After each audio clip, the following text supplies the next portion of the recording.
Amen. Uphinde kwaba intokozo ithina abazalwane ukuba nani ngalesi sikhathi nanoma ke bazalwane kuyisikhathi esingemnandi kule province esikuyo kuningi singakhuluma kodwa ke ngenxa yohlelo isikhathi esikuso ngizongena kwisifundo abazana abanginikeze sona ndasocela khona ke sencwadini yabaseKolose ngoba okuningi esizokhuluma ngakho bazalwane uPaul wayekhulumile kubazalwane baseKolose. Ihloko ke esisibukayo sibuka la indaba le egcwele umhlaba wonke la ukutha khona imikhosi emibili. Umkhosi wokuqala ile sikwazi ukuthi ikhisimusi bese kuba umkhosi wesibili esithi iPhasika phinde kube lelinye igama elithi Easter. So imikhosi ke ekhona emhlabeni wonke jikelele kuyithiwa ke imikhosi yamaKristu, holiday amaKristu. So abazali ke bathe akukhulume ke ngalesimo ukuthi amaKristu ngabe wona ke agunyaziwe yini uNkulunkulu ukuba agubhe lemikhosi. Sikhuluma abazali ngezinto esizaziyo bazalwane. So kuhle ukuthi sibuke izwi sikhulume sisuka manje umzali uDlamini ubonisile ukuthi kufanele sigcile kuphi ezwini. Yilizwi athi uDavide lizibani endleleni yakhe. So ke singakangeni ke kabanzi kule ndaba kaChristmas noEaster ngizocela ke sibuke nazi incwadi ezimbili engizosebenzela phe kwazo. Incwadi yabaseKolose esibili uverse 8, Colossians chapter 2 verse 8. Omunye umzalwane ke asibambele incwadi chapter 3 uverse 17 khona la kwaseKolose. So itholile angasifundela Kolose 2 verse 8. Xa ifuna kube khona olithumbayo ngokuhlakanipha nangenkohlise eyize njengokwemvelo yabantu njengezifundiso zokucathula kwezwe njengokukaKristu. Chapter 3 verse 17. Konke enikwenzayo noma kungezwi noma kungomsebenzi kwenzeni konke egameni leNkosi uJesu nimbonge uNkulunkulu uyise naye. Lezi incwadi esithitayo noma lamavesi amabili esiwathitayo athinta kakhulukazi izinto kwezenkolo nasempilweni yomzalwane okufanele ukuthi senjani ayiqaphele. Uma ethinta le ndaba uThixo 2 ukhuluma kabanzi ngenkinga ebikhona ebandleni yokuba imfundiso nezimiso zakhe uMose ngomthetho kaMose zikweza zathi ukubuya ebandleni zifundiswa abathile befundisa ukuthi magcine into efana namasabathi nezinsuku ezithile kufanele ukuthi abantu bazinjani bazigcine. So uPaul ke ubhala lezi zinto ukucorrecta lento ibikhona kuphi ebandleni. Usethinta ke nezifundiso zabantu. Uthi xwayani ke sixwayeni imfundiso zabantu, ukuhlakanipha kwabantu, ukukhuluma kwabantu. So ke uma uyakuthi 3 verse 17 uveza la ukuthi konke enikwenzayo kumele kwenze kuphi egameni leNkosi. Ngaba yini ukukhuluma, ngaba yini ukwenza, ngamanye amazwi esikwenzayo kufanele sithole ini igunya kuKristu kukho konke esikwenzayo kulezinto.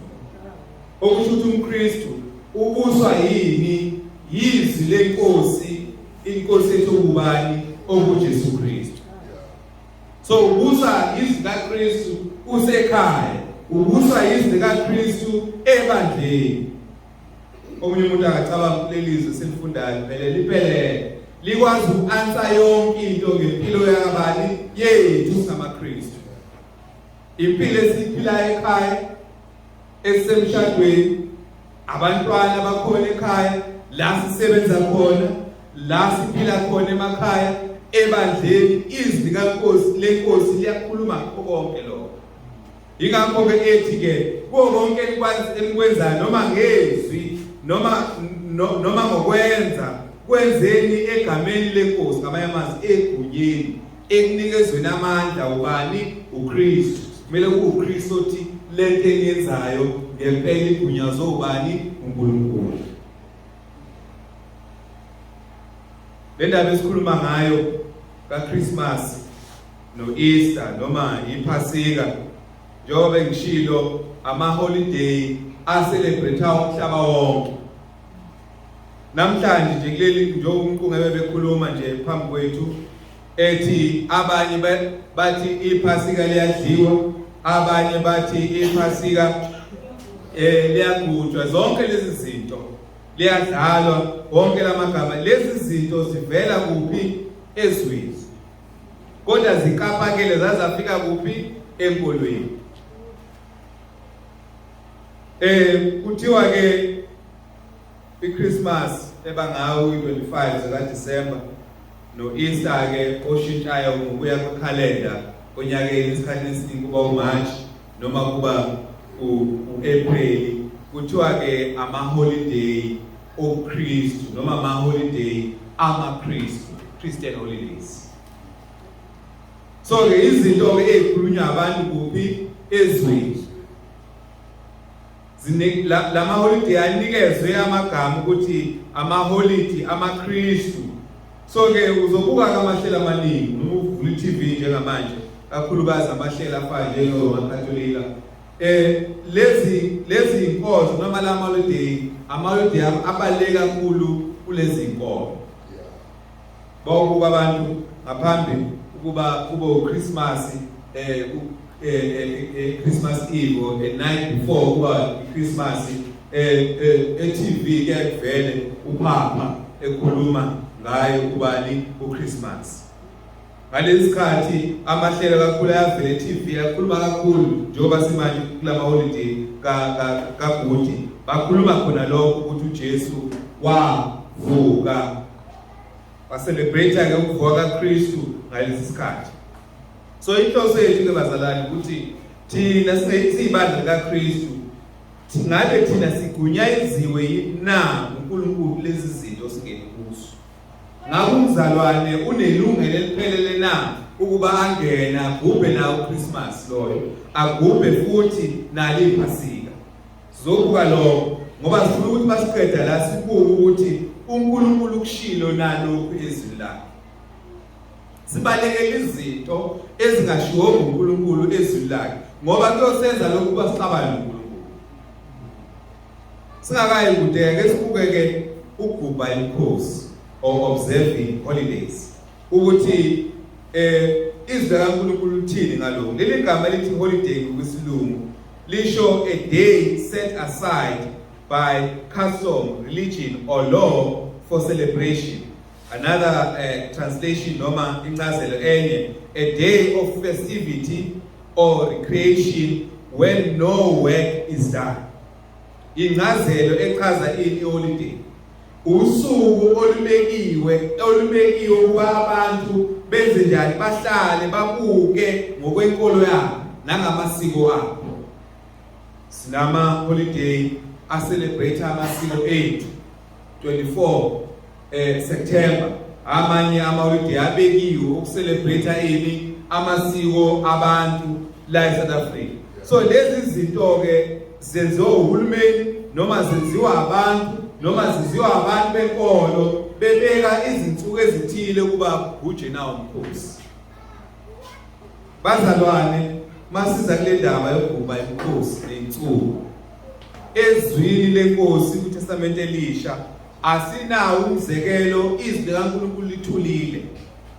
Akutholakali lento ifundiswa uNkulunkulu ukuthi kube ney'nsuku esizigubhayo. Lokhu umqoka bazalwane ngoba lezi zinto ziqala zincane kodwa igcine sezinjani sezinamandla ebandleni. Khona ibandla esayesamisa udlele balo leli bandla ngo-2016-17 babethi njalo babe lenkonzo ngayo uKhisimusi bathi Christmas service. Ibandla obekuyibandla likaKristu kwaya ngesikhathi lawo ekholweni lithatha izinto zezwe zifake kuphi ebandleni. Izibazali lithulile ngezinsuku okufanele sinjani sizigcine. Lithulile izindaba. Alisiyali bazali ukuthi kuneyinsuku okufanele ukuthi sikhetheke kuze senze izinto ezithile ngaphandle kosuku lokuqala lweviki. Nakhona inhloso ukuzokhonza ubani? uNkulunkulu. Siyazi ngosuku lokuqala lweviki amaKristu kufanele ahlangane kakhulukazi azohlanganyela enkonzweni yani yesidlo ekhumbula ukufa kwenkosi uJesu Kristu. So asihlanganyeli ngosuku lokuqala ngoba si-observe that day. Sihlanganyela ngalokuqala ngoba sizokhonza uNkulunkulu ngoba eyayini ukuthi ngalelo suku kugcinwe lezi zinto. Ngamanye amazwi usuku lolu alubalekile kangako ndani ini uNkulunkulu ayishiya ukuthi athe siyenze ngalolu suku. So first couple esingamaKristu ukuthi ke imkhosi ekhona esiba nayo ebuya kakhulukazi ezimisweni zabantu. Ingahambi ifike nakuphi ebandleni isiphenduka ini imithetho kuphi ebandleni. Lento esikhuluma ngayo Christmas Easter kwaqala kuyinto ezincane zakhula zagcina sezenziwe umthetho omele wenziwe kuphi emasontweni. Ake sithe incwadi yabaseKolose ngithanda ukusifunde uchapter 2 sifunde khona uverse 16 sigcine khona uverse 3. uPaul akuthinta lezi zinto ukuthi abazali baseKolose bangazizwa sengathi kukhona ukuba bakwenzayo uma bengagcini lemkhosi uIsrael ayigcina. Kwakunensuku ezibekiwe ukuthi kuzokwenziwa lezi zinto. Kufaka iPhasika, kufaka usuku lwesikhombisa okuyisabatha, kufaka yonke imikhosi ebibekiwe uNkulunkulu ngesikhathi sikaMose. Usethi ke uPaul ngalesi sikhathi lezi zinto ayisenamandla kinina. Mangabi khona umuntu olahlulelayo ukuthi ningathinti lokhu niyeke lokhu. So kusibonisa ukuthi ibandla likaKristu lihamba ngezigabani likaKristu. Yesifundeke Kolose 2 verse 16 to verse 23.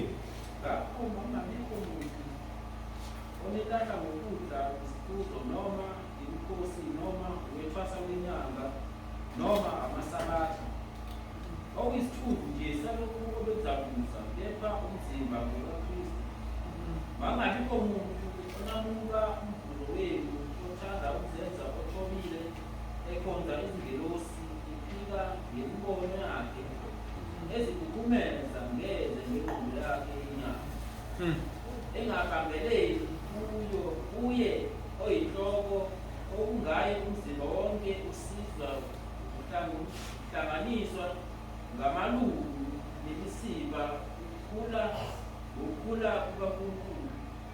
Uma nifile kanye noKristu nakhululwa ezifundisweni zokucathula kwezwe, yini ukuba okungathi nisaphila ngokwezwe nithobela izifundiso zokuthi ungaphathi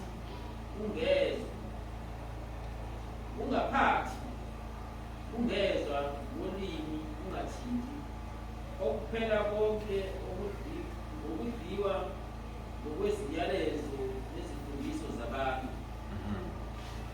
ezinegama lokuhlakanipha kambe ngokuzikhethela inkonzo nangokuzithoba nangokuhlupha umzimba akusizi lutho maqondana nokuzithiba kwenyama. So uPaul la uthinta lezi zinto sekuvuka abazali phakathi kwabo abafundisa ukuthi abazali mabafuyele ngale emthethweni kaMose. Ukhuza lezi zinto njengalokhu umthetho kaMose wabethela esiphambanweni verse 14. Usethi ke ku verse 16 ngakho makungabikho muntu olilahla ngokudla nesiphuzo noma ngemikhosi noma ukwethwasa kwenyanga noma amaphasika. So lezi zinto izinto uNkulunkulu ayiqeda mhla uKristu ebethe esiphambanweni.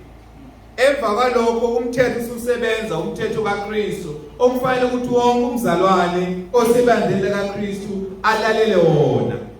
So uzathinteke namasiko abantu, uzathinte nani nembono yabantu. Kuyenzeka ebantwini imbono yabantu igcine isiba yini imithetho ebantwini bakaNkulunkulu. Uthi ke masixwaye lezo zinto. Omunye umzana ngathi thina kasinawo amasiko empilo ethu. Sinawo bazalwane. Amasiko empilo ethu kufanele sizigcaje ngawo.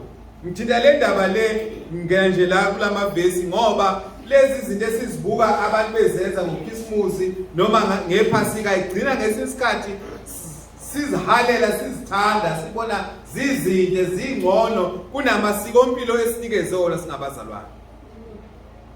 Uyazi ukuthi amasiko empilo ethu alula, amasiko empilo ethu futhi awekho expensive. Kodwa lezi zinto esizokhuluma ngazo noma esikhuluma ngazo manje abantu bayaspenda imali eningi begcina lemikhosi. uNkulunkulu angazange ayibophe ebantwini noma ayifune ebantwini.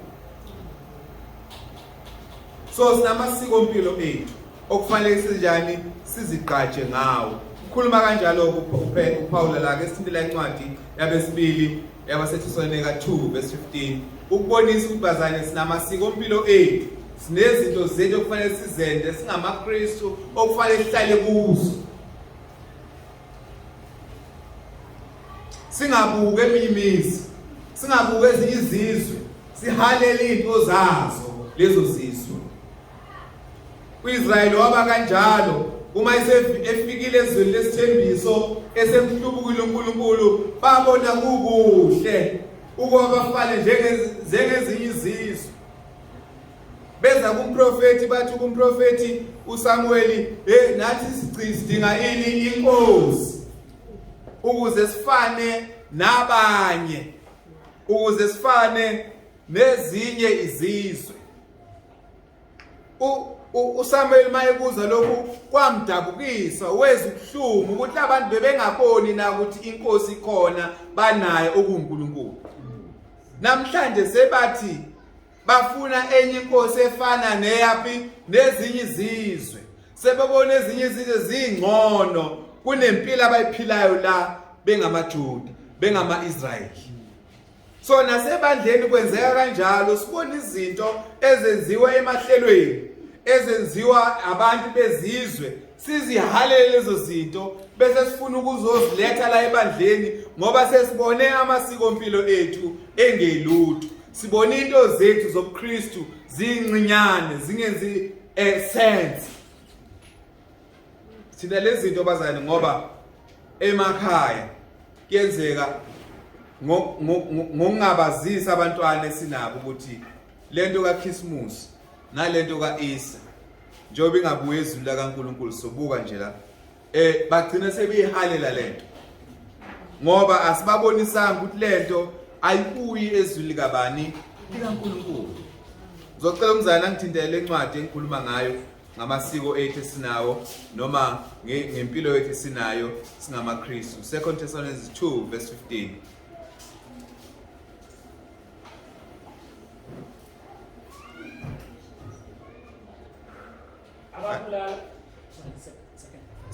Second Thessalonians 2 verse 15. Bazane sinawo ngithi amafoni singazama nje ukufaka uBrite la.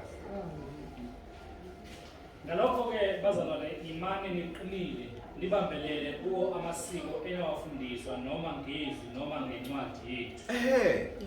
So ke uthi ke nigxilile kumasiko enawezwa siwakhuluma kinina noma senza ngezenzo gcinani lezo zinto. So amaKristu anamasiko empilo awo lezo zinto eziyaliwe kithina zitholakala la ezwini. Fanele saneliseke yilokho konke okukuphi la ezwini. imikhosi egcwele ezweni neyenziwe ezweni akufanele ngesihalele noma inhle kangakanani ngokwamehlo ethu, ngoba le mikhosi kahle hle ihambe iphambanise noma isikhiphe eqinisweni kaNkulunkulu. Nikhumbula bazali indaba yabaFarisi. Yabona izinto zethu eziqanjwe yithina singabantu ngenxa ukuthi siyazithanda zihamba igcine seziba yini umthetho phakathi kwethu.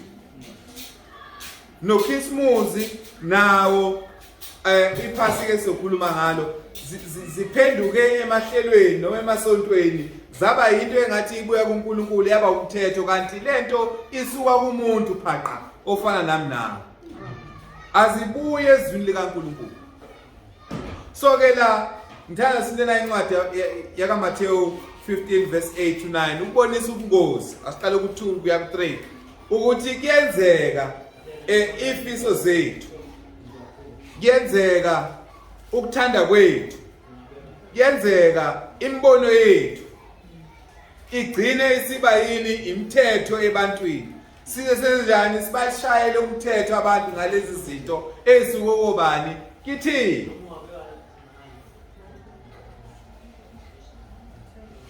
Mathewu 15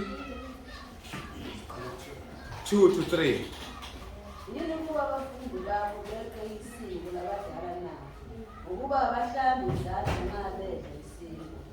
Yebo waphendula wathi kubo, nani yini ukuba nethe umyalo kaNkulunkulu ngenxa yesikweni. Nawo amasiko asekhona, leli siko abanalo ukuthi mabedla baqale benze njani, bageze izandla. Isiko elihle lelibuya kubantu ngithi is for hygiene purposes, ukuthi uma sidla singadli ini ukudla okungcolileyo okubuya kuphe ezandleni zethu. So bageza izandla. Ngokwesikhathi lento yagcina isiba yini yisiko, wagcina sekuba yini sekuba umthetho ebantwini. Yabo lento esifunda ngayo la awutholi ngale emthethweni kaMose ukuthi uma kufanele ukuthi udle fanele uqale ugeze ini izandla, awutholi lo. Kodwa abaFarisi ngokuya kwesikhathi bafaka imithetho ebantwini ebuya kubona, iqale lento injani inhle, umbono njani omuhle, for hygiene purposes abantu mabenze njani, mabageze izandla. Kodwa leyo nkulumo ayibuyi kuNkulunkulu bazalwane, ibuye ebantwini beyinhle yinhle, kodwa ngokuya kwesikhathi yagcina isiyini isiwumthetho. Uyabona sebefika kuJesu bathini kuJesu, bathi hey nabafundi bakho bayona niyadla nigezanga ini izandla. Uthi uJesu yini nina niphula umthetho kaNkulunkulu ngemithetho yabani yenu. Ngamanye amazwi mhlasa thatha imithetho yethu, imbono yethu, ukucabanga kwethu kwama ngaphezulu kwezwi kaNkulunkulu, sesiphambukile kuphi ezwini likaNkulunkulu. Verse 8 to 9.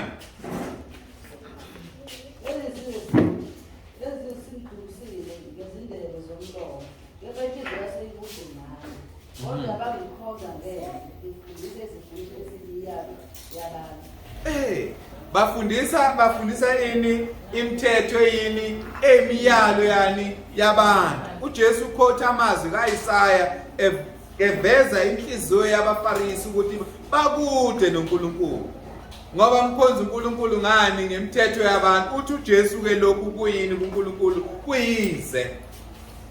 Lento sokhuluma ngazo ezimbili, iEaster neChristmas, kuyize kuNkulunkulu ngoba kutholakala izwi lakhe. Ngesingeneke kule ndaba kaEaster, asiqale kuChristmas. Iligama ethi Christmas lisho ukuthini?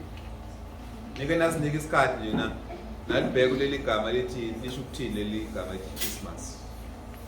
Ngeke nasinike nje bazala. Ngesikhathi ukuzinike nje into makukhulunywa ngayo ukuthi kuyisearch ukuthi isho ukuthini le. Ngoba i-meaning yakhona iyokuchazela into eziningi.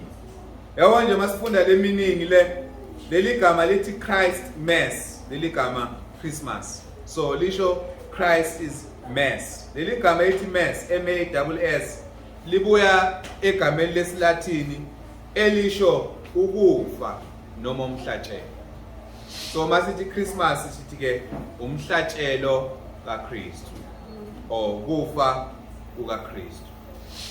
Yabona igama lisuka umsuka walo lithi umhlatshelo kaKristu.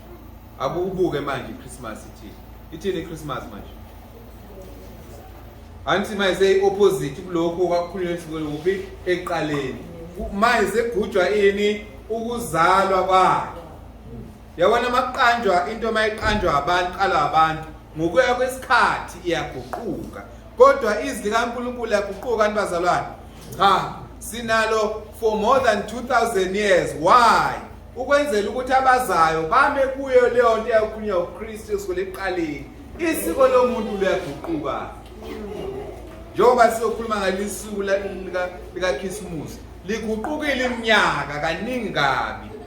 Singakayi ukuthi siyakhuluma nje ngegama uChristmas. Uyalibona lithini ligama? Lithi umhlatshelo kaKristu noma ukufa kaKristu. Namhlanje sekucelebrate ini ukuzalwa kaKristu. Mangaka amasiko esinawo esintweni aguqukile. Uyabona obamnkosi ngesikhathi beshada kwakhona amasiko ababawasebenzisa ungena kuphi emshadweni. Akuwa-compare manje lawo masiko aseguqukile angazi kangaki. So isiko lomuntu akufanelanga uthembele kulo. Umbono womuntu akufanelanga uthembele kuwo. Ukuhlakanipha komuntu akufanelanga uhlale kuwo ngoba kushintsha kwenzani ukuguquka. Kodwa izwi likaNkulunkulu aliguquki. Yingakho kufanele sihlale kuwo. Umuntu uyaguquka. Imiso zabantu ziyaguquka. Njengoba sokhuluma ngoKhisimusi okuningi sokhuluma ngakho nomangala ukuthi apho. Kanti lento eyenziwa abantu kanti sisukela la. So ke yingakho sikhuluma ngalesi simo. Ingakho uzwa izifundo ezibekwayo ebazali. Siya ekutheni bazali kinina qaphelani ngabazali ukuthi imbono yethu, ukucabanga kwethu nokwenza kwethu kungagcine sekuba umthetho kaNkulunkulu. Kudlule ini izwi kaNkulunkulu. Sesibonile ukuthi ligama lisho ukuthini. Ngabe ke uChristmas ke ubuya kuzo zonke izinto ekuthiwa zobuKristu. Uyabona uChristmas kahle hle inkolo yabezizwe, pagan religion, ababuya kwindawo yase-Europe. Sikhuluma ngalabo amhlophe, sikhuluma ngamaJalimani, sikhuluma ngamaNgesi. Indawo ke ebekuthiwa indawo yabantu abamhlophe. Masikhuluma ngama-Italians, abantu abahlukile kunamaNgisi. So amaNgisi namaJalimane nezizwe ezakhele kubona kulesikhathi samanje abantu ababekhona kakhulu ama-Anglo-Saxon namaJalimane, abantu abadala ngokwenkolo nangamasiko kwa e-Europe. So ke inkolo ke songena kuyo noma le ndaba kaChristmas isukela lapho. Lo mkhosi ke lo usukela kumakhosi amabili noma uNkulunkulu ababili. AmaRoma ayinonkulunkulu wawo, uNkulunkulu wabo omunye wawo kwakuthiwa uSatan, SATUNRN. Kwakunkulunkulu wenzalo, uNkulunkulu weyithelo. So njengoba kuvela ukudla betshalile, uma abantu sebeharvesta sebethola lokho abakutshalile kwakubonga lo uNkulunkulu. Bese kuba khona uNkulunkulu wesibili, uNkulunkulu uMithras. KwakuNkulunkulu wokukhanya omelene nobubi. So ngokwenkolo ke yamaRoma ngalesikhathi babe nalobo uNkulunkulu ukuthi uma bebona ukukhanya abantu abenza ukudla bathi hayi sibonga ubani uMithras. Uma kuvela ukudla ehlane lapha kuvela labatshale khona sibonga ubani uSatan. So uNkulunkulu ke bezizwe laba bekhona. Kuthe uma ivangeli lisabalala ke ngalezi zikhathi kwatholakala lezi inkolo. So khuluma uma sisikhuluma ngenkolo sekuvela amaRoma Catholic ukuthi kungene kanjani lo. Ngithi ake ngithinteke uma kugujwa lemkhosi elabo uNkulunkulu ababili. into yenzeka ngekhathi ezifanayo sukela nge17 ukuya nge24 December ngokukhalenda yethu. So labo uNkulunkulu ke babekhonza ngalezo zikhathi kakhulukazi. Into eyilethwa kwakuletha izipho igqile noma abantu abazisebenzi la ekhaya ngaleso sikhathi babekhulula ukuthi baye kuphi emakhaya la abaphila khona. Kwakuyisikhathi sokuvakashelana, kwakuyisikhathi ukuba nishare ukudla, umakhela uphekile nimemane ekudeka itafula kuba into emnandi. Ngokuya kwezikhathi kwakudecoratewa izihlahla, kuthathwe izihlahla izigawule zidecoratewe kubonga labo uNkulunkulu. So la eRoma noma kule ndawo le yamaRoma esiphenduke eItaly manje lo uNkulunkulu labo uNkulunkulu ababili babesebenza ngalesi sikhathi. So ngonyaka ke uNqungebe ukhulume ngemhlangano ngonyaka ka 300 AD. Ibandla liqala ngonyaka ka 33 AD umzali ekhulumile ngebandla ukuthi leza ngoKristu ngebandla likaKristu. Laqala ngonyaka ka 33 AD ngesikhathi bese ngosuku lwePentecost bese Jerusalema Paul nabanye Petro nabanye abapostoli ibandla liyaqala ke eJerusalem ngo 33 AD. Ngesikhathi abapostoli bephila ibandla lahlaseleka ngeindlela ezahlukahlukene ngezifundiso ngokulinyaza noma ukuthi babulawa amaKristu. So abapostoli kwangabantu noma abazalwane ababeqinile ekholweni balimisa ibandla nesifundiso nabafundisi bamanga uma bevela kwakudila naleyo nto leyo. Uzobona incwadi zikaPaul ukuthi babevela abantu abafundisi leziro kodwa abapostoli nabaholi ngalesikhathi babedila nalokho bakulungisa. Kodwa kuthe ekufeni kwabo masebefa abapostoli umpostoli wokugcina wafa ngo98 AD okuJohn. Emva ukuthi ke kuphela ikhulu lokuqala sengene ikhulu lesibili kwaqala ukuthi kumileke izifundiso zamanga. Kahle hle uqala ukuthi kuvele izifundiso zamanga ilento uMqungebe ekhulume ngayo. Ile mhlangano ebihlalwa oqala wawo omkhulu kwakumhlangano oseItaly endaweni yaseNice ngo332 AD. Ngalezi zikhathi ke kwakumiswa imithetho. Inkosi uConstantina eyagcina iphendukile ingenele ebuKristwini ixakekile noma ikhathazekile ukuthi njengoba abazane belwa khona abazane babelwa phela belisana nabazalwane abafundisa isifundiso sokwedulo. Kwabiza umhlangano eNisia kwase kuvela imithetho eshayelwa amabandla ukuthi nakho kushiwo yini umhlangano obuya kuphi eNisia. Leyo mhlangano yaqhubeka umhlangano omkhulu oqala wase-Italy eNisia yaqhubeka iminyaka kuze kuba khona opope. Yiyo le mhlangano phela. Awukwazi wena kwesinye isigodi lapha uphume kwesinqumo saleyo mhlangano. So ke ngonyaka ka 300 AD njengoba uKristu buqhubeka bungena eRoma noKristu futhi eRoma sebamukelekile. Kwakuyinkolo engamukelekile sukela abapostoli bephila kuze kufike isikhathi saka 150 AD or 180 AD ngenxa ukuthi amaKristu ayizingelwa ngokuthi amile kuKristu amile eqinisweni.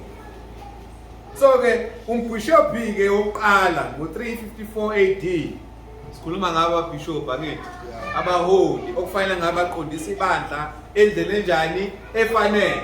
Kwaba umbishop oqala ke sengena izifundiso zamanga ukuthi amise umhla ka25 athi usuku uJesu azalwa ngalo ongamanga alihlazi. Uma ulanda umlando wokuzala kaJesu akunaso isikhathi salokho. Uma ufuna ukusebenzisa ku-estimate ke ngikubeke kanje iBhayibheli lithulile ngalokho alisinikezanga idate uKristu azalwa ngalo bazalwane alisinikezanga. So akusizi ukuthi sihambe lesiyo estimate ukuthi uJesu uzalwe.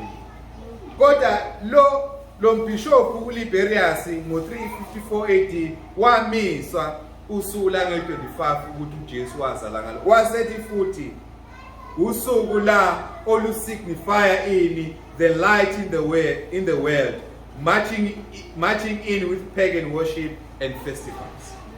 So angikuthatha uNkulunkulu wamaRoma ngale uNkulunkulu okuthiwa uMithras okhanya kwasekuthiwa uyafana noKristu kwasekuthiwa ngomhla ka25 December angithi umkhosi kaMithra wawungalezwe ikhaya kwakuzanya ukuqedwa inkolo yabantu ngokufaka uJesu ngendlela engafanele. Bazathi namashumayeli ivangeli asilishumayeli ukuxutshwe nezinkolo zethu. Asilishumayeli ukuxutshwe namasiko impilo ethu. Ingakho mangiqala ngithi sinamasiko impilo ethu okufanele sizigaje ngawo, singabi ashamed ngawo. Noma izwe lisibuka sijabule ngalokho. Abazalwane ke asebephumile esifundweni, asebephumile eqinisweni njengalo bishop washa umthetho. Wathatha abamandla ukuthi ushaya umthetho ukuthi uJesu wazala ngolusuku. Uthatha lokho. Washa umthetho ebandleni ukuthi umhla ka25 usuku uJesu azalwa ngalo. AmaKristu kayangaphansi kombuso wamaRoma. Siyazi ukuthi umbuso wamaRoma wagcina ugwinyeka amandla ombuso wamaRoma. Wagwinyeka wathathwa yisonto lelisinalo iRoma Catholic. Ekufeni kombuso wamaRoma kwama isonto leli laba namandla langena ezizweni ngokuthi inkosi bingenalo ilungelo ukuthi yenze into yalo ngaphandle ukuthi uPapa noma umphathi waliRoma Catholic agunyaze lo. Ngikhumbula inkosi yesikhombisa yase England njoba kwazaleka isheshi lizaleka isheshi lenkosi ifuna ukushiya unkosikazi wakhe. Umthetho waseRoma uthi thou shall not divorce. Babe right ke la kodwa kwakumthetho wakuphi waseRoma. Wasephikisana lo mthetho ke inkosi wanqunya yini iRoman Catholic Church. Upapa omnquma kwasekuzaleka ke lilisonto ke lithi amasheshi lazele kanjalo. Ngiboniso amandla alelisonto okuyiRoma Catholic ukuthi namhlanje ikhalenda yethu njengoba sinayo laba abantu banamandla ezindaweni zonke la kuthiwa khona kwamukeleka khona inkolo yale Kristu. Ingakho uma ubuka ekhathini eningi basebenzana kakhulu nohulumeni ngoba baseduze nani namandla. So abantu abafuna yini amandla, abantu futhi abafuna yini ukushayela imithetho abantu kubabalalele bona abantu ndani ukuthi layele ubani uKristu. So ke iyaqala inkingi imithetho yabantu isiyabusa ebandleni. Uphoko oqala wama ngonyaka 606 AD wadeclare he ordered the celebration of Christmas as a Christian feast or holiday.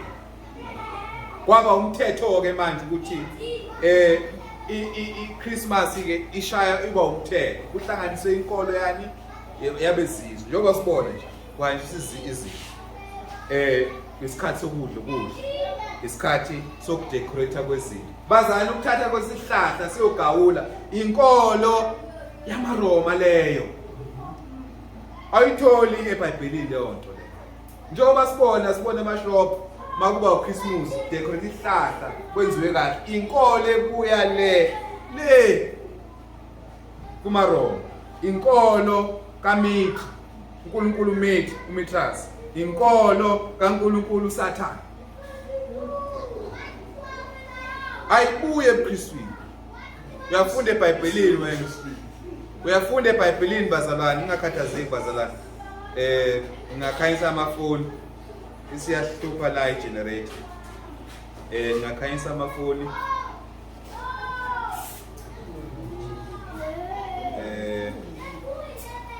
yazi ke le light ke ngicabanga khona lokho ukuthi ungenza yazi ke sengokwenza ngani ke la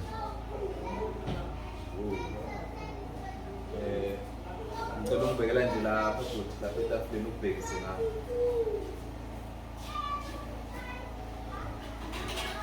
ubeke etafuleni nje lapha ubhekise ngapha kancane nje ya yabona siyabonga bazalwane. So ngilanda lezi zinto ngalezi inkolo ukuthi zibuya kuphi ebantwini. Lento engiyibona yenzeka ema-TV noma abantu beyenza bathi ba celebrate uChristmas kuthathe nje igama lakaKristu lazonathekwa kwinkolo nje engahlangene noKristu. Ayihlangene enhlobo noKristu. Yonke into eyenziwayo ngoKhisimusi bazalwane awuyithole eBhayibhelini yonke. Anokunizinika isikhathi nibuka iTV nge-24 ebusuku. Yonke into eyenziwa uphapha la. Bese thatha iBhayibheli lakho uyibuka ukuthi ikhona la eBhayibhelini. Yonke into abayenzayo ngomhla ka-24 ukuzinika isikhathi ubuka ukuthi ikhona lento. Angibazamile ukuyihlanganisa noKristu. Ayihlanganiseki lento ngoba ayitholakali la ezwini likaNkulunkulu. Ayikho. Ngokuya kweminyaka ke bazalwane. Kanti ushayela umthetho manje. Umthetho uthini? Uhulumeni nabaphathi mabazi ukuthi ngomhla ka-25 it is declared as a Christian holiday to celebrate Christmas. Uphopho oqala ke uye washaya umthetho ukuthi iChristmas ke isiba iholiday, umkhosi ozogujwa njalo ngomhla ka-25. Later ke in the years as time goes by kwangena indaba kaSanta Claus. Santa Claus ke ubaba lo utshwala ukuthi akhuluphale abe nentshebe emhlophe agqoka into ezibomvu. Kahle hle kwakuyindoda ephilayo, umuntu ephilayo. Kwakuyindoda enemisebenzi emihle, yayiphila ezweni lamaJalimani. Igama layo uSanta Claus. Le ndoda kwakuyindoda enemisebenzi emihle. Niyokhumbula ukuthi manilanda umlando wamasonto, uma umuntu enza imisebenzi emihle, uma efile kuthiwa yisaint. Ingakho uma uthola ama-cathedrals abo noma amasonto izakhiwa zabo they are named after umuntu a saint. Uba isaint ninike bazalwane ngabazalwane ngabangcwele, you are saints. Ehlelweni ke uba isaint ngokuphelele if you died having served or done good things. Uthi uma usufile ke bese uyadeclare ukuthi you are a saint. Sufile. Bese ke nendawo ethile bese zinema ngegama lakho saint saint bani iyazaza ngilezi. So ke lo mfo ke uSanta Claus ke wathola ukuthi anikeze leli gama lokuba usebenza imisebenzi emihle ukupha. Ubuya kuphi? eJalimani. Kwasevela ubani? uSanta Claus. Oyingxenye yani kaChristmas. Abanye bathi uFather Christmas. Uyayithola lento bazane eBhayibhelini. Mzalwane wena uthola nawe usebusy lapha emashop. Ngihambe nalezi ingane zami. Angilenzi ngiliphutha. Anemashop lapha emamall banokubeka uSanta Claus. Indoda nje ekhuluphele enhle. Babeka into zabo bese bethi ingane azizo zothatha isithombe nobani noSanta Claus. Angilenze lokuphutha nengane zami. Ngoba lo muntu lo ukhuluma enye into ephambene nento efundiswa ubani uNkulunkulu, ngoba isiko labantu selinamandla kwintando kabani kaNkulunkulu. Why can't we spend less for Christmas and we spend more kushumayela ivangeli? Why can't we have it like that? Why into zethu sekuyizo ezi important? Do you know ukuthi imali abantu abayispenda uChristmas? Abanye bethu sathi sikhula sasazi vele kuthiwa kunempahla zikaChristmas. Oh mama no baba bayazi ukuthi ngesikhathi sikaChristmas imali iyaspendwa. In fact kuyaziwa ukuthi makudlula uChristmas bazalwane abantu baseyikwelede ezinjani ezinzima ngoba kuspende imali engakanani enkulu.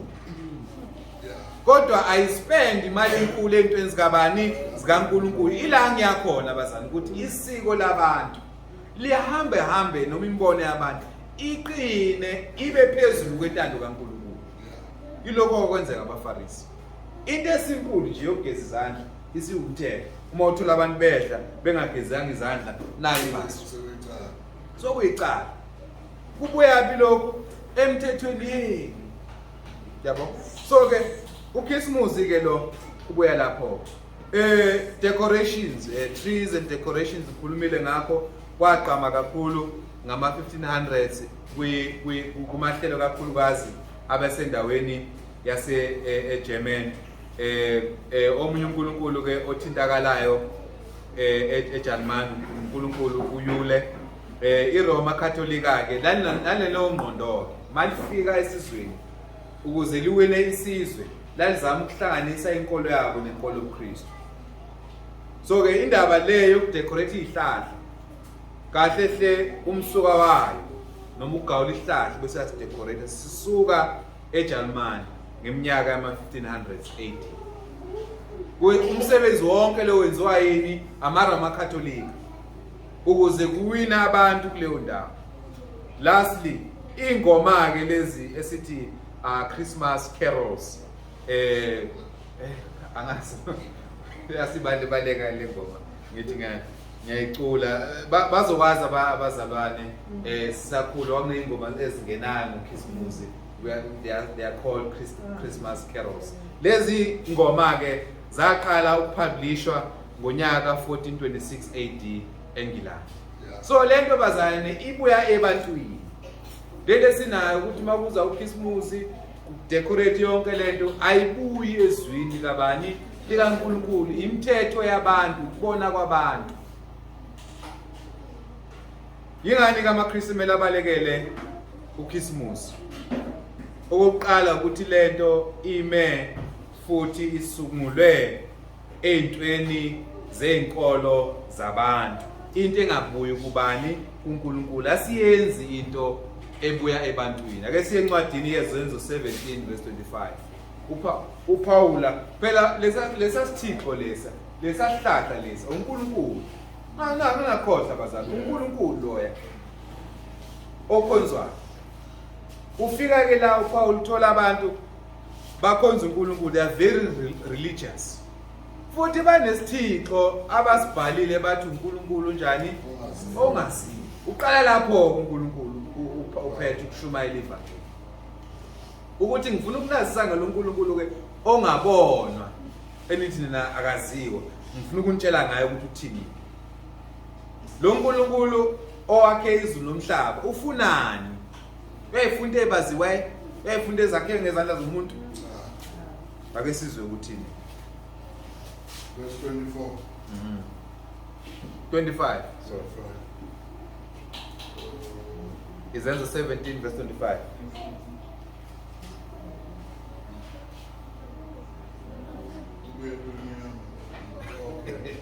Uthi akakhonzwa ngezandla zabantu nokungathi udinga utho. Yena obaba bonke ukuphila nokuphefumula nakho konke. So qhubeka mzala. Wazenza izizwe zonke magazi linye kuba zakhe ebusweni bomhlaba ukuze sifune uNkulunkulu ingabe singamuzwa simfumane ingane akakude kulowo nalowo kithi. Uchaza ke ngoNkulunkulu wadala abantu obekhona. Akadingi izandla zomuntu kuba akhonzwe, akahlale emathempelini abaze ngezandla zobani zethu. Lesa sihlahla osigawulayo ukhonza uNkulunkulu unganakile wena omuntu. Khona abazana abanye bathi namhlanje cha phela that original meaning is no longer there. If that original meaning is no longer there, is lenkosi lithi konke sikwenzayo sikwenze sithola igunya kubani kuKristu. Igunya ulithathele ukuthi uthathe isihlahla uzogqumeka emzini wakho.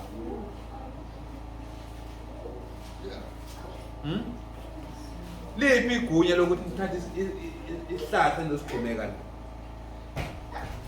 I-answer ithi nikuthandile ngoba nibonile nabanye kwamakhene benjani bakwenza nase nithi kunjani kuhle. Mfana njengoIsrael wathi hayi banamakhosi nabo, why can't we have a physical king simbone simthinta? Yabona? Okwesibili uKhisimusi is based on a lie. Kungamanga lihlaza ukuthi uJesu wazala ngomhla ka 25 December. Bengithe ungakhona ukuestimate uestimate ukuzalwa kukaJohn uthathe amasizini akaIsrael ubheke ukuthi uJohn wazalwa nini uJesu vela after nini 6 months akithi akubheke ngesikhathi uJohn umbabhathi sezalo kwakuyiphi isizini uye ku internet angino Google angithi fike nibheke uGoogle ukuthi isizini yala kuleya ndawo kaIsraeli okukhulunywa ngayo homework enginikazayo iningi ila uzothola khona ukuthi ke singa estimate ukuthi uJesu wazayela ngasiphi isikhathi estimation is 4 months from le date abayibekile 25 estimation le ngisho ukubazana i-estimation akubhaliwe eBhayibhelini akukho so into engeke eBhayibhelini kufanele siyibalekele bazalwane okwesithathu bazalwane thina siyalele ukuba khulumini umqomelo ukuthi ulimi lukaDraka inyoka endala uma esebenzisa amadimoni akhe ehambisa ifundisi zokweduka kushintshwa into kaNkulunkulu kuphendukele ini ivangeli bazayithina siyayele ukuthi sinjani njalo ngosuku lokuqala lweviki sizokukhumbula ukuzalwa kaJesu na siyalelo ukuthi njalo ngosuku lokuqala lweviki sizokukhumbula ukuzalwa kaJesu cha siyale sizokukhumbula uyini ukufa inkulumo kaDrako inkulumo yenyoka endala le ukuthi cha ningakhathazeki ngani ngokufa kwakhe khathazekani ngani ngokuzalwa kwakhe you are missing the point is kuwo konke uJesu akwenzile into ebinkulu nebalekile abeyizele yile esiphambanweni Yesu uzaliwe that is a small matter in all the most important things uNkulunkulu ebeyikile ngoKristu into ebibalekile yini isiphambano so uChristmas ukhipha iso kwisiphambano usa iso kubani ekuzwayini kwakhe asambuka uKristu esifeke esiphambanweni sesibuka yini ukuzalwa kwakhe sesikhathazeka ukuthi kwazayela kuphi senzi ingoma abantwana benze ama plays ezala uJesu asithi kubi kuyisona kodwa isusa iso esiphambanweni so ke uChristmas ngane ezintathu okokuqala ume ngamasiko abantu Christmas okwesibili uChristmas uthi uJesu wazala ngomhla ka25 kungamanga asilazi usuku incwadi kaJesu noma 29 verse 29 ibonisa lapho kunezinto uNkulunkulu asifihlele zona angazambulanga lezi azambulile uNkulunkulu ezisizayo kunento eziningi ezifihlekile ngoJesu ukuthi uJesu waye u-left handed person or right handed person ukuthi uJesu wayebhala ngesokunxele noma ngesokhohlo ngesokudla akuveziwe ezilanga ngoba akubalekile into eveziwe yiyo ebalekile ukufa kwakhe kuveziwe in greater detail ngoba ikona okubalekile yabona angigijimeke ngene ku-Easter u-Easter ke leli gama elithi Easter libuya kuNkulunkulu wamangilandi Anglo-Saxon uNkulunkulu obizwa kuthiwa Teutonic goddess uNkulunkulu wenzalo so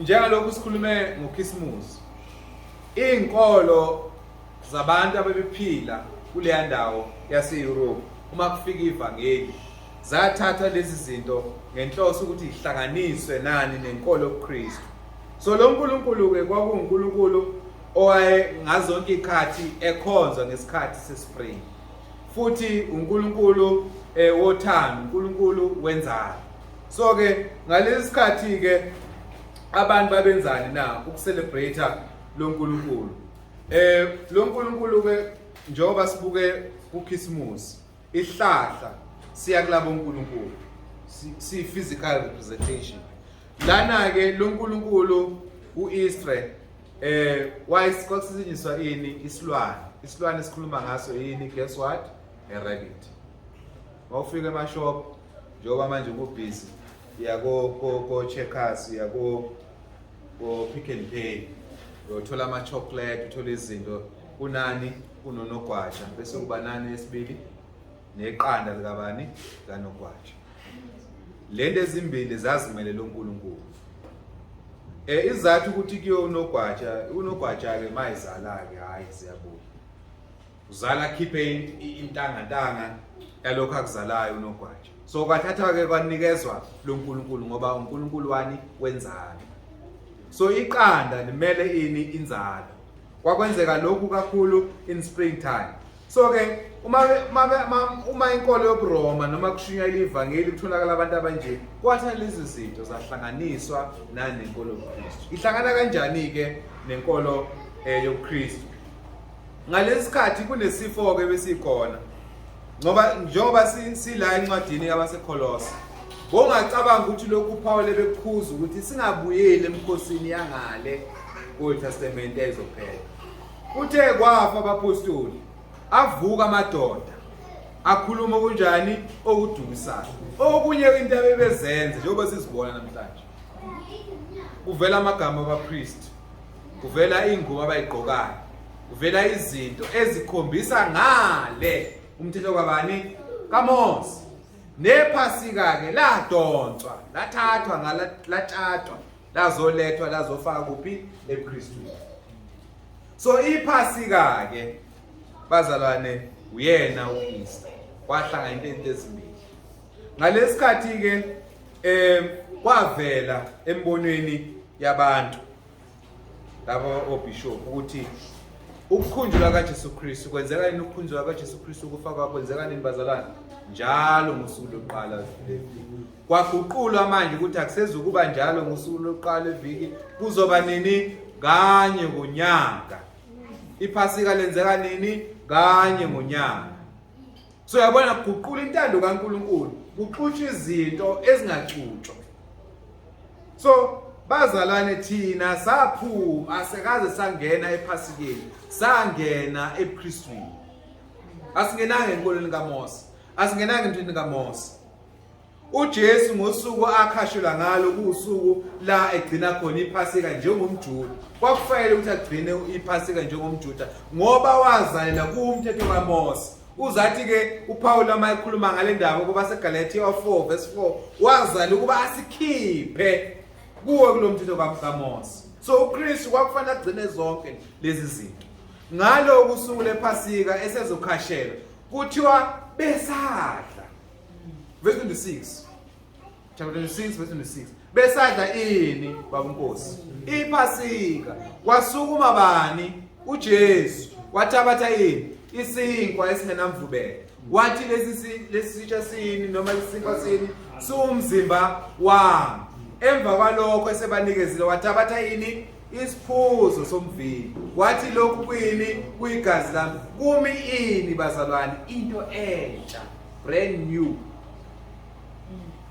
Kwatha kusuka enkolweni ebebe kuyo kumiswa into entsha. Uzathi verse 28 to 29 uthi ngiyolidla lelitafula lilisha embusweni kabani? Kababa. Okusho ukuthi lenkonzo iqala la manje izoqhubeka iziyongena kulombuso ebengimtshela ngawo kulibani. UKristu wayishomela umbuso obuzozo kulibani. Useyabatshela ukuthi lenkonzo ngiyoyidla nani intsha embusweni kababa. Intsha kanjani bazalwane? Ayisezukwenzeka babe ngolwesine phela ezokhashela uJesu. Isizokwenziwa nini njalo kusuku lokuqala leviki? Isizobe intsha kanjani futhi akasezukuba khona physically yena lapho. Uzoba lapho ngokomoya. Ingakho mayibhala uPaula ithi indaba le yokukhonza izithombe uzathi lapha anazi yini ukuthi njengoba nihlanganyele etafuleni lamadimoni anikwazi ukuhlanganyela etafuleni kabani? LikaKristu. Ngoba sihlanganyele nobani? NoKristu. 1 Corinthians 10 verse 17. So ke masikhuluma ngenkonzo yetafula, inkonzo entsha ebeke uKristu ayimisa ngani? Yebo, ngosuku lephasika noma ngomkhosi wephasika. Kodwa wayimisa inkolo entsha, wayimisa inkonzo entsha engafani nephasika. Namhlanje abantu kumele imoto zabo bathi bawugcina ini iphasika. Uyazi iphasika uthi uma wabuza nje kahle mqongo uyalazi iphasika ukuthi ugcina kanjani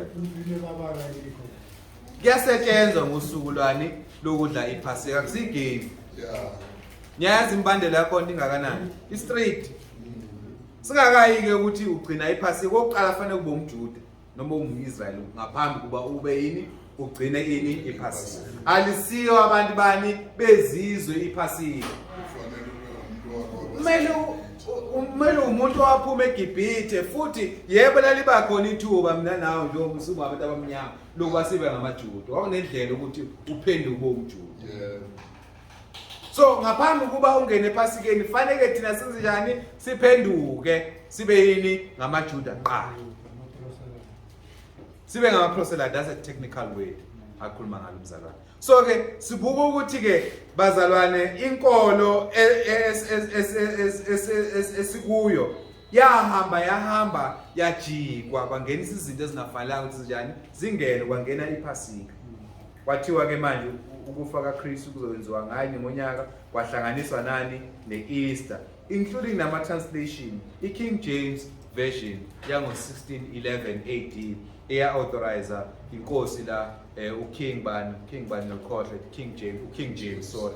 So uyena we authorized that translation. Abantu ababe translator kwangabantu abangama ababhali bamaRoma abantu ababekinkolo yamaRoma kuthe uma be translator incwadi le ye ake siye kuyo nayi la ngesiZulu izovela inye igama la ake siye la incwadini yezenzo 12 uPaula la I think verse 45 eJerusalem nakho simbaleka la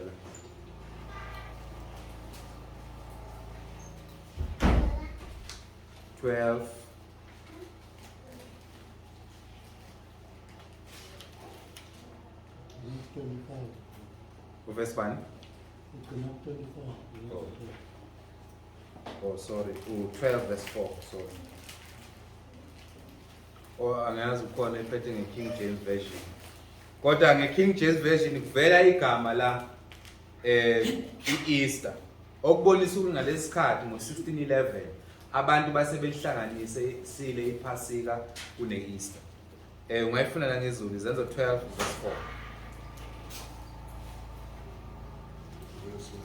4 verse 4 Wambamba wamfaka ekilongweni wamnikela emaguyweni amane lelo nalelo linamaphuzu amane ukuba amlinde ehlose ukumthulela ebantwini emva kwephasika. Uyabona izulu lithini khuluma ngokuboshwa la kaPaula angazi King James iKing James mawungayithola izothi ngosuku lani ngensuku zani zeEaster. So leyo translation is wrong ngoba igama iEaster alitholakali emthini kaMose. Kodwa ngalesi sikhathi kwasekuhlanganisiwe inkolo kaEaster ebuya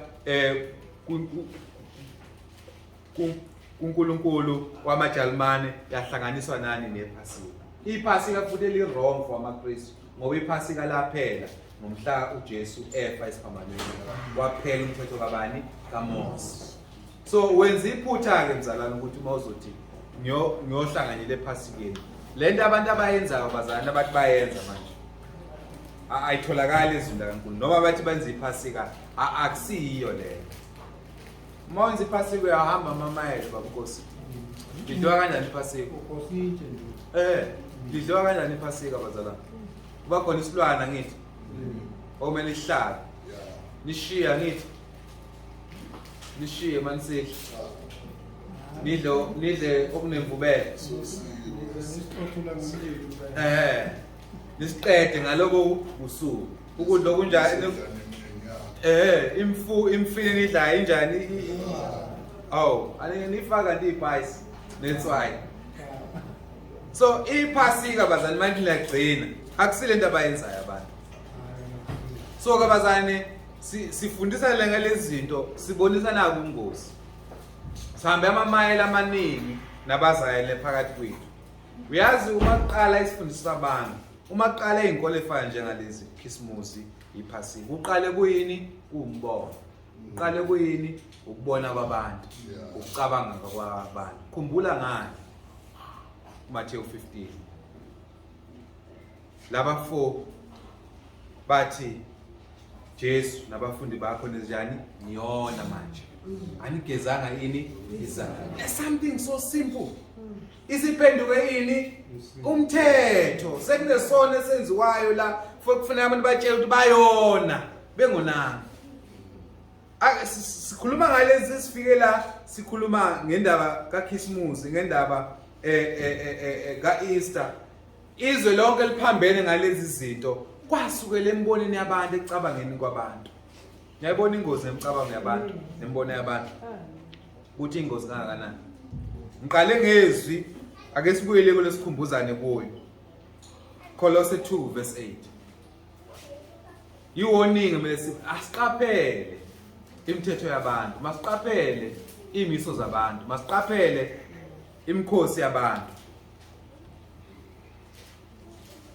ngiqedela indaba le yephasika unosuku lolu okuthiwa iGood Friday okuye namhlanje usuku iGood Friday ngoba kwenzakalani uKristu wabethe bese kuba khona okuthiwa iPalm Sunday the day Jesus made his triumphant entry into Jerusalem prior to his death kuthiwa ke iPalm Sunday celebratewa ke Resurrection Sunday the day he rose which came to be known as Easter lezinto engizibeka la Good Friday Resurrection Sunday Palm Sunday imithetho yani yephasika le awuyitholi ke eBhayibhelini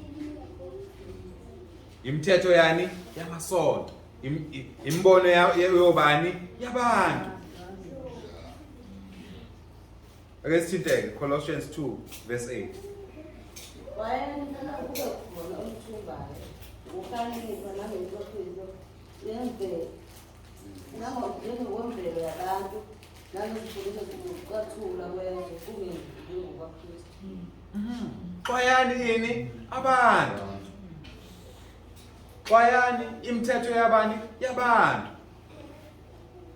bazalwane izwi lenkosi likhona libekiwe ukuthi umuntu aqonde ukuthi uNkulunkulu uthini uma usabela noma umunye umuntu esekhuluma into engatholakali la nengavunywa uNkulunkulu la usabela usephumile eqinisweni akasahambi kuphi eqinisweni ningamlaleli noma senahambe naye 40 years noma senahambe naye 50 years nibazi ubuso bakhe nilazi iphimbo lakhe kodwa uma esephuma la ezwini esekhuluma okuphambene nalokhu kushiwo izwi kaNkulunkulu ningamlaleli useyadukisa so ke lezi zinto ezimbili bazabana iphasika asingeni kulo bazana iphasika la phela kuphi esiphambanweni labantu abathi bagcina iphasika namhlanje abaligcini nalo fana labo abathi bagcina isabatha yabona nalabo ke bawesa iphasika lemithetho isabatha lemithetho yalo eminyalo ukuthi umlilo ungabaswa umuntu angene kuMercedes Benz wakhe awushaye uchini kanti niyazi ukuthi imoto ihamba ngomlilo ngempela kumele kushe into kushe upetrol bese ikwazi ukuhamba iproduce igas le imove lama piston le bese imoto yenza njani iyahamba kunomlilo emotweni athe uNkulunkulu ngosuku lesabatha ningawuthinta umlilo bawuthinta abantu basebenza futhi so lento abantu bathi bayayenza abayenzi futhi nakahle thina akasingeni nokungena asingeni lelo sabatha asingeni lelo phasika noma lo Easter ke kwakhona kufanele abantu sibafundise iqiniso kufanele abantu sibazise ini iqiniso mabethi udle kanjani uEaster umphendule kahle cha ngiyakuzwa ukuthi uthini kodwa ke mina othina asu celebrate uEaster ngoba uNkulunkulu akakufundisanga ezweni lakhe ake sihlale ke sifunde kabanzi ngalokho okhuluma ngakho abantu uyabona that's how you get appointment umfundise ini ivangeli umtshele iqiniso ungathi njengoba eshilo umqungebe ukuthi ngawo Monday bazosibuza udle kanjani iphasika bese nje silidle kahle benikuphi besile baqunisile eFrayed cha sesirong Kufanele sibatshele ukuthi cha asigcini iphasika ngoba libuye kubani uNkulunkulu alifundiswanga amaKristu la phela kuMose namaIsrael. Mina ngisumi Israel ngumKristu. Ungafuna naku bahlale phansi sifunde kabanzi ngale ukuze ubone ukuthi kunemithetho eyayingayo emthini kaMose iyaphila nini. Ngalithokozela lutho kuba sifunde. Siqayileke indaba yokufundisa ini yokushumayela ini ivangeli. Ngombuzo nje awubuzile ukuthi ulidle kanjani iphasika, udle kanjani uEaster. Na uDisemba siufundisa umndeni wethu ukuthi bazane sithokozele lokho sinako. Abantwana bazi ukuthi ingani la ekhaya singagcini ini, singamgcini uChristmas. Ngoba kungithole mina ukuthi ngusendele imessage ngithi happy Christmas. Yebo imsebenzini siyayithola abantu esibaziyo bathi happy Christmas basithi thina aka singakwenzi lokho. Nangilenze lophutha lelo. Nothumela abantu ukuthi happy Christmas. No. Merry Christmas. No. Isho ukuthini lento ekhulumayo? Ukhuluma into engekho. Yabo? Into nje okufanele siyenze thina ukushumayela ivangeli bayazi lento abantu. Bazalwane, lezi zinto yebo zikhona ezweni. Masingazifisi, masingasithandi ngoba azibuyi kuphi kuNkulunkulu, azihambi esifundisweni sani sabapostoli. Incwadi yeZizo 2 verse 42 mzana ithintile uthi baqinisela njalo kuphi? So bani? Nathi asiqinisele njalo esifundisweni sani sabapostoli ukuthi kwenzakalani around us. Asingabeki iso lapho. How much money can you save ngoKrismus? A lot of money. Singakwazi ukuthi sihambe sishumayela ivangeli. Singakwazi ukuthi sibeke imali ukuze sikwazi ukuba siye enkonzweni. Yabo? Ngokuspenda imali ngoKrismus kungenasidingo. So ke bazali isifundo ke ngizamile ukukha phezulu la kodwa okuningi kuphethela uma khona abadinga ama notes njoba sesaba nabo WhatsApp nanani ngabathumela abazali. Into emqoka bazali ukuthi egodini zethu sibafundisa abantu, sibafundise imndeni yethu, sibafundise futhi nebandla ukuthi lezi zinto asingeni kuzo. Hayi ukuthi ngoba sizonda abantu. Cha, sifuna ukuthobela ubani? uKristu. Iphasika noma uEaster, uChristmas akutholakali ezweni. So ke uthatha phi imigunya namzalwane ukuthi uzenze lezi zinto. So ake sizibalekele lezi zinto, sibheke uKristu, sibheke intando yakhe ukuthi isasa bazalwane singalahlwa uNkulunkulu ngezinto ezibuya kubani ithini. Bazalwane kusasa sikhuluma sikhulume kabanzi ngalezi zinto esezikhona la eKZN. Ezibhlungu bazalwane ukuthi sihlukane ngento enjani ezincane. Okusuka baba yini imbono yabantu nokufisa kwakhe umuntu.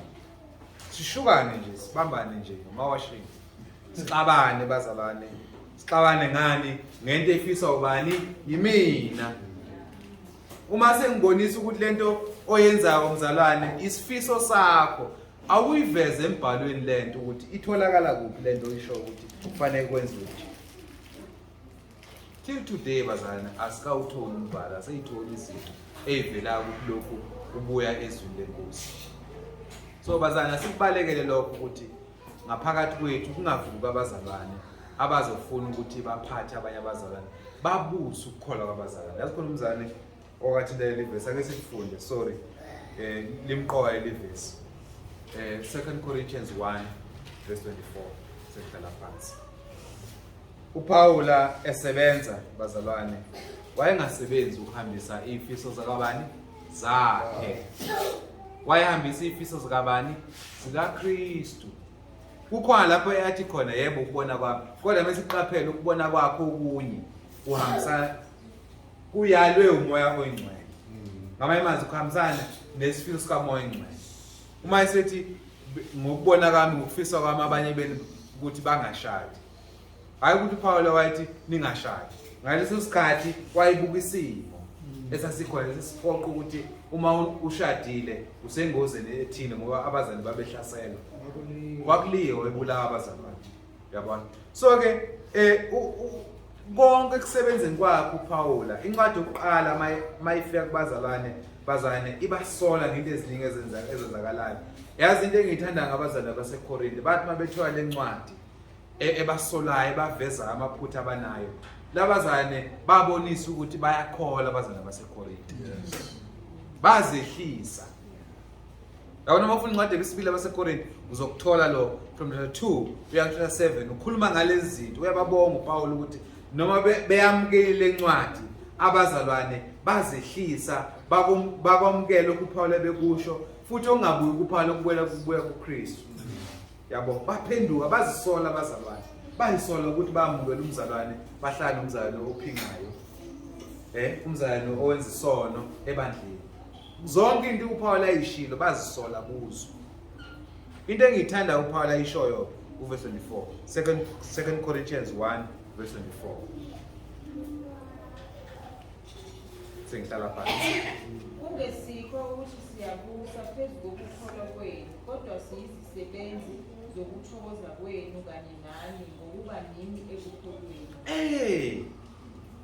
Bazalwane abashumayeli abapostoli sola abapostoli babengabusa ukukholwa kwabazalwane babengasiwa amakhosi phekwabani kwabazalwane kodwa siyini we are workers sizisebenzi sizikhonzi servant siseva bani uKristu so asibusi ukukhola kwenu asizange kuba sizontshela sibe phezulu kwenu lokho esikhulumayo kubuya kubani uKristu mase kuvela umzali phakathi kwethu osefuna ukuma asitshela senzile masithi ke ukhanda inkingi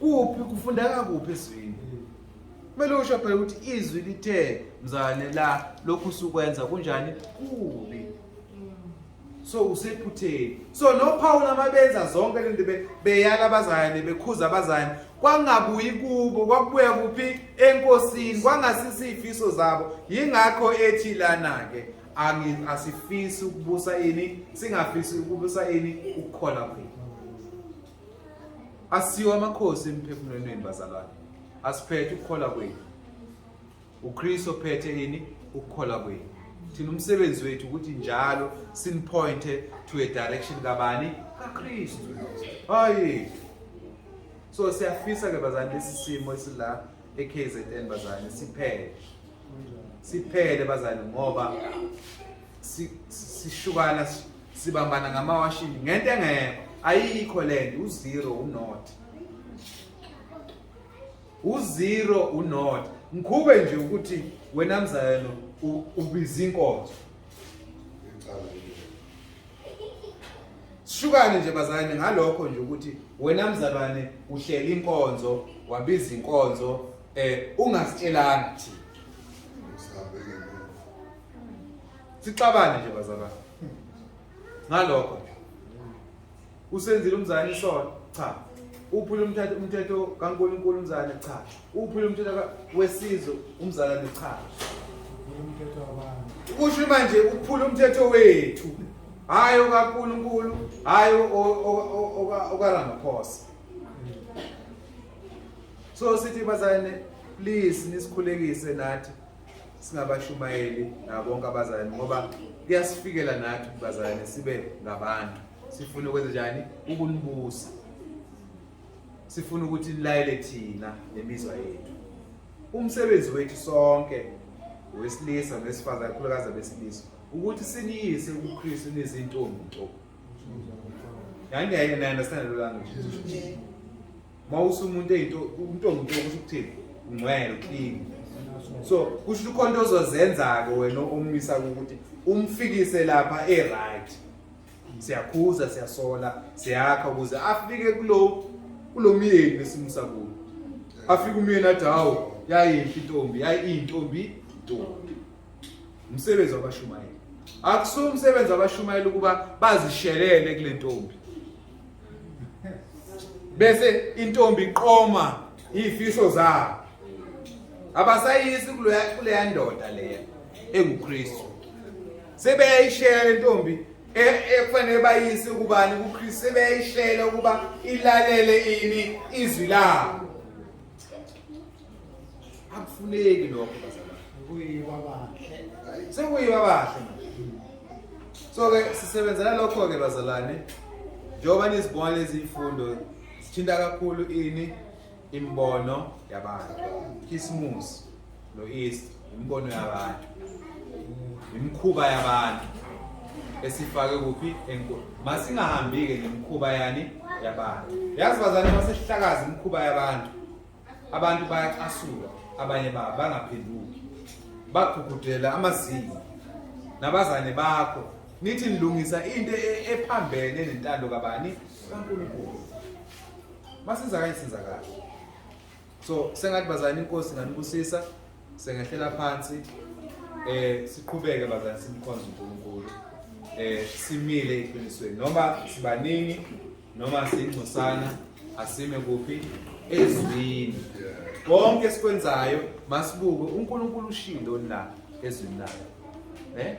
Uyalila ezwini lakhe. Masenze kanjalo we are safe.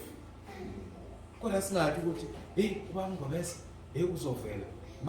Uma singenza into ubaba Ngobese angayithandi sesiyabhebhezela. Sengathi ubaba Ngobese uphethe izulu.